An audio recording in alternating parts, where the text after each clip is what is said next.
Before we start getting into the main section of video, I thought it was important to put this at the start because this is the first ever video of a Let's Play I've published or done before, and your first impressions of a series is obviously the first video. So I just wanted to put out there that I noticed just after a couple videos, because I have gotten a couple missions by now before publishing the first one, that my content has improved over the time a little bit. I'll try to edit as best as I can moving forward. But yeah, I'm still very new at this, and if you have any advice, I'll pick it up. Yeah, my mic isn't the greatest quality, and I'm very quiet. I'll work on adjusting the volume in the second and third videos, but for now they're already pre-recorded. I just thought I'd put this out there. Thanks for patience anyway. Hello everyone, I'm starting a new save of X Division mod for Xenonauts. I'm not used to doing this type of content, but I noticed that there was no other series on X Division mod that has done well.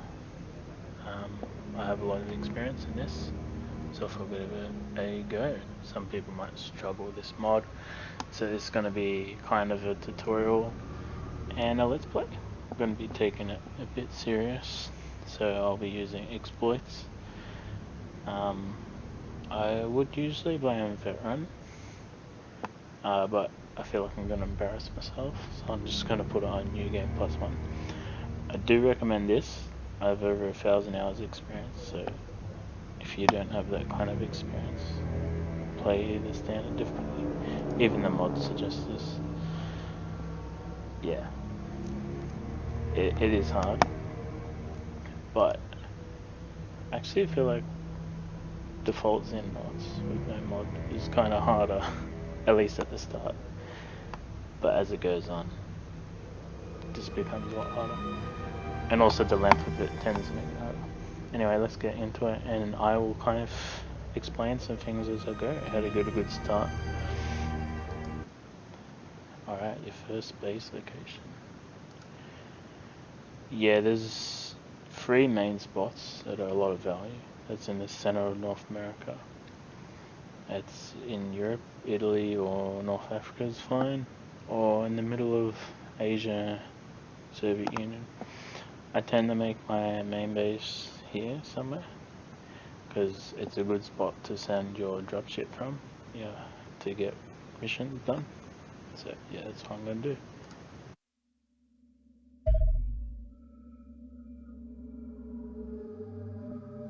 You can name your base whatever you want, I'll just call that because I feel like I'm cool.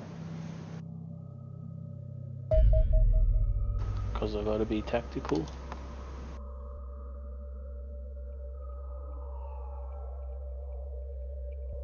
So when it comes to building bases, I tend to build 4 bases straight up. You do not have to do this, but I think it's a good strategy because if you do more than 4 bases, even though in this mod you start with 8 mil, you will run out of cash in the second month. That's really bad. You need to get your equipment manufactured, which costs a lot in this game. In X Division mod, that is.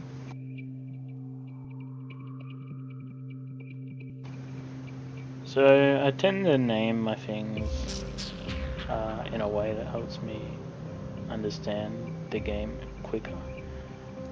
So what I mean is, for me, a branch is a research base, right?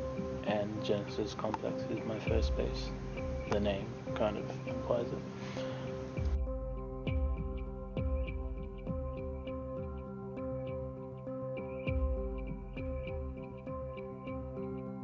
So yeah, let's set up the bases.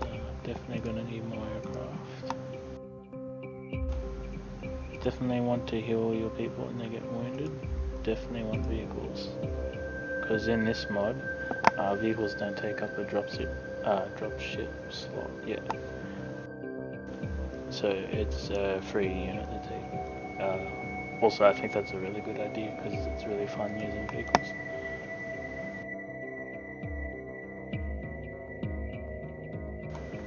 As said, I am going to turn this into a production base because research can be completed everywhere, whereas production, it's better to have your equipment manufacturing where your troops are, because otherwise you'll be shipping every grenade, every gun, everything you ship, and when you do missions, all your loot gets transported back to where you sent your troops from, and you need those items to manufacture other items, so that would just be a huge pain to try to transport everything. So I suggest making your manufacturing where your troops are.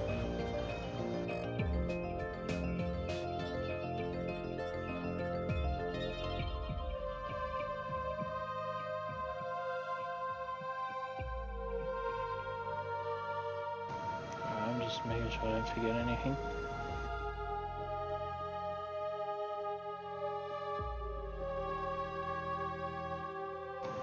So yeah, I want to have to hire soldiers. Rules for soldiers, I think it helps, because it can be like, oh, what stat do I want? Who do I get? Do I want this high stat? For me, HP is the most important, because if it's under like 50, when they have max stats, because health levels up in a weird way. It levels up when your other stats increase. So if you see someone with like really high stats but low health, when all their stats are maxed, they won't have the maximum health they can have, so that's really bad. Whereas someone like this, like not bad. I tend to go for 50 HP with 40 everything else is fine. So if it's under 40, I'll be a bit skeptical. But you can train every skill up, so it's not the end of a soldier. But yeah, this guy's better because strength and TU is the easiest to train. Reflexes is not that hard to train, but it's it's easier to train when you have higher reflexes. So higher reflexes tend to lead to more reflexes because it levels up when you react fire. So if you're more likely to react fire, you're just going to keep getting react fires and level your reflexes even more. So I tend to prioritize reflexes and HP. But if it's under 40, I'll still consider it.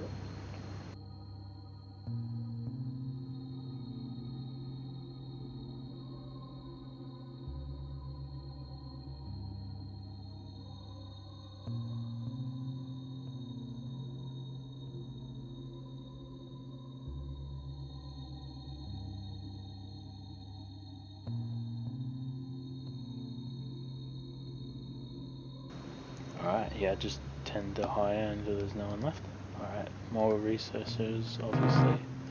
I will demolish this lab, but it will take the whole month to set up your other lab.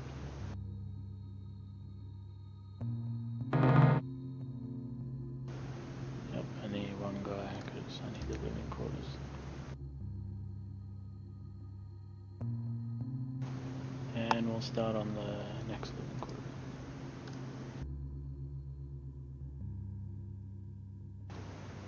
Yep, that's going. Alright, this is where I can set you up for success with your troops. First of all, this is just something I do. I like to have the highest ranked soldiers up the top of the list. Highest rank doesn't always mean best, because that's just how much experience, stat increases they've had contributes to a rank up. I've had max stat soldiers who didn't get to the last rank, so there you go. So I'll show you what I do at the start. The first thing I do is take everyone off the dropship. I will rename this first class and give it a different icon. And you'll understand as soon as you see it.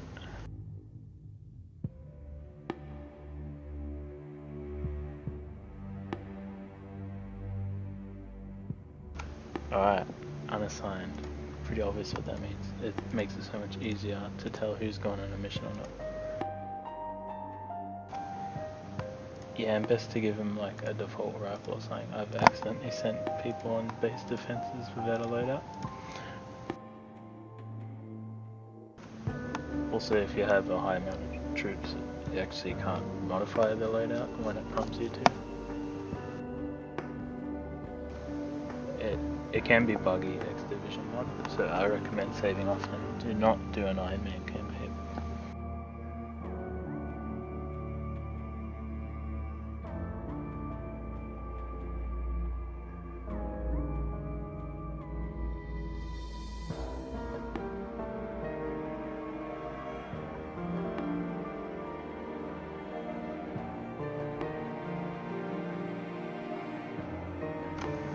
I like to sort my classes in range order. You don't have to do this, but it helps me, so why not give it a try. Just don't make any new classes unless you need them, because you can't delete them, as far as I know.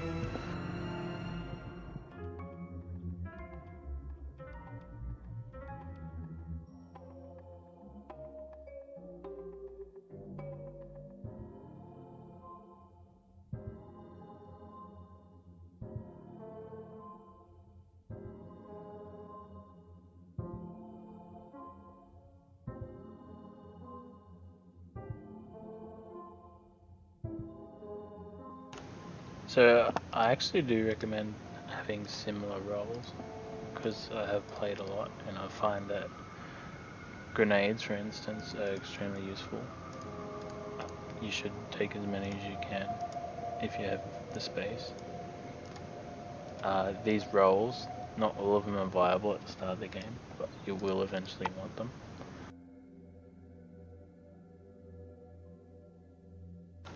Maybe not the sniper. Sniper is very situational. You have to have experience to know how to use it. It is not very good at the start because it doesn't have enough firepower to actually snipe. It's just a bit of longer range than your other weapons, and that's hard to use when you actually need sight to actually see where you're shooting.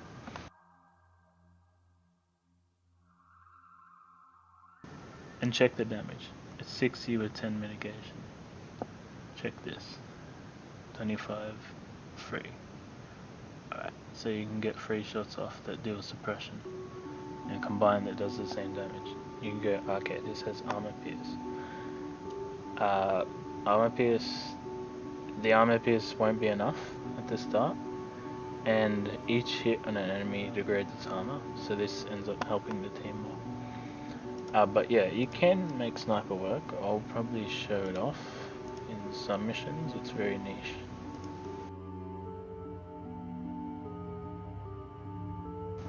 I just find rifles better because they help suppress. They're just a bit more useful.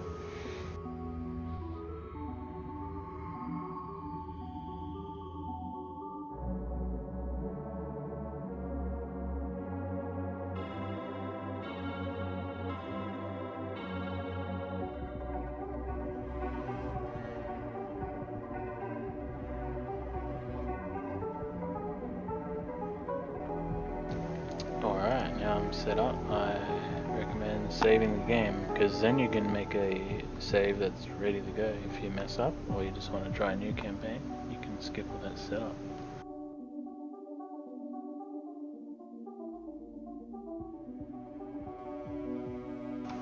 Just making sure I'm not forgetting anything, because I have forgotten pretty crucial things. Alright, let's set up a starter squad. I want to get anyone with over 70 HP and make them my shield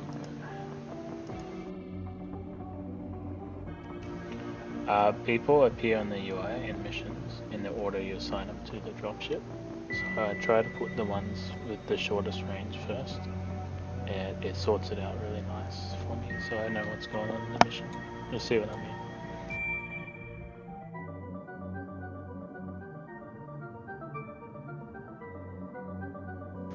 Now at the start of the game, roles like assault, support, marksman, they're not as useful because your starting weapons lack enough power.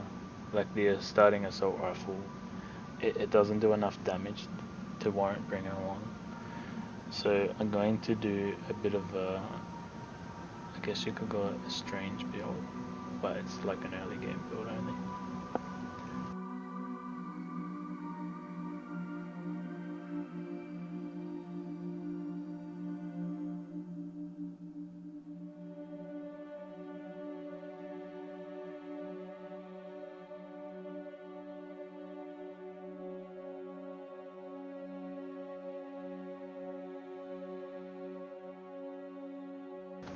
Oh, I missed this up.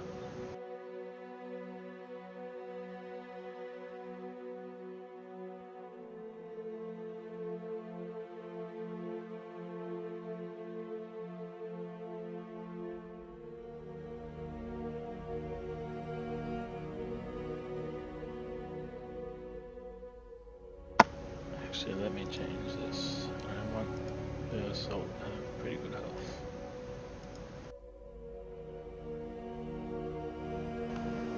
Yeah, that's the best I'm gonna get.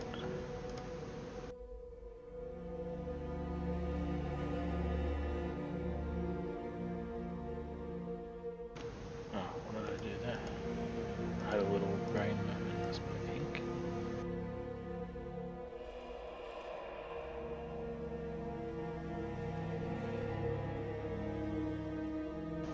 Alright, I like to bring 2 LMG because it's hard to suppress them with the assault rifles at the start at least. And it's really crucial you get the suppression off. Plus the MG is pretty good as like a close range. It's not a shotgun, but it does the job of one. Probably better than a shotgun.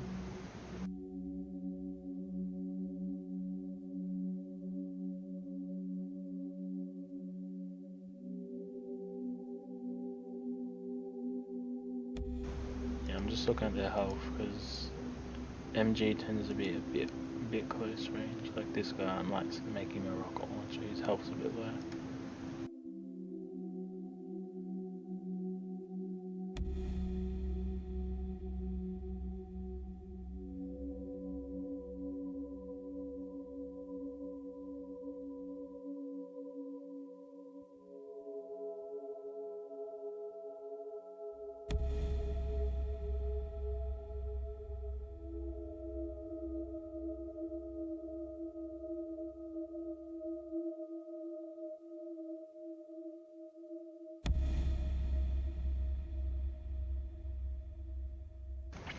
It's more important to have the rocket launcher and grenades. They probably won't use their sidearm, but yeah, just have it anyway. Alright, now don't forget to set the order, because this can be important. I like to position like this when I have a vehicle, and have the vehicle in front on the first 9 tiles, but I don't have one. So I might do double shield and a strong side.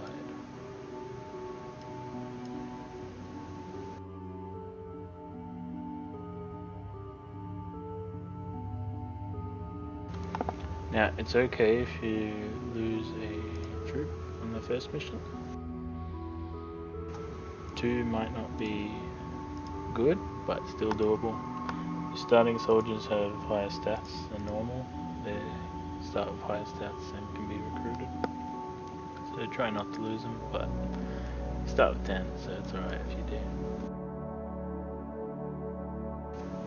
Alright, so what I'm going to do is send out my AWACS radar plane. You can't send it far away because you won't be able to intercept what you see anyway. So try to keep it close around the edges of your radar where you can't see. I'm putting it over here because I want to get crashes over land. So shooting them down over here is less valuable. If you're lucky, you'll get a fighter try to shoot down the AWACS. I do have easy air game on, but I think that's fair because some of the air features were never implemented properly. For example, the anti-missile launcher, which some of the UFOs are designed you to have this. It doesn't work. It's buggy, so I actually don't recommend playing the air game without easy air game. I've never enjoyed it in base Xenonauts anyway. I prefer the ground combat and all this map screen stuff. It's just me though. But yeah, an AWACS, you may not think so, but it can shoot down a fighter by itself because it gets double autocannon.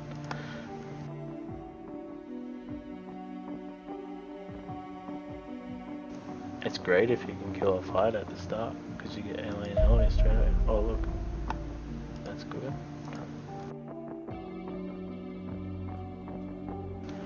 There's a few tactics you can do at the start. These first UFOs, they tend to be research ones, so you can actually wait for them to land and attack with your Chinook if you want. But it's gonna be more enemies, which isn't necessarily good when you have no armor or equipment.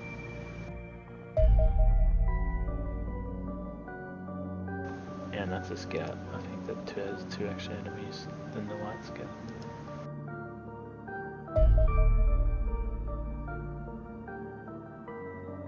One thing you could do is you could send your AWACS to scout these and send your Chinook along with the hopes of catching it landed. I have done that, but it's not reliable. Just to focus on the one mission I snagged here, which is good. Sometimes I get unlucky and there's no mission. That's not a great start.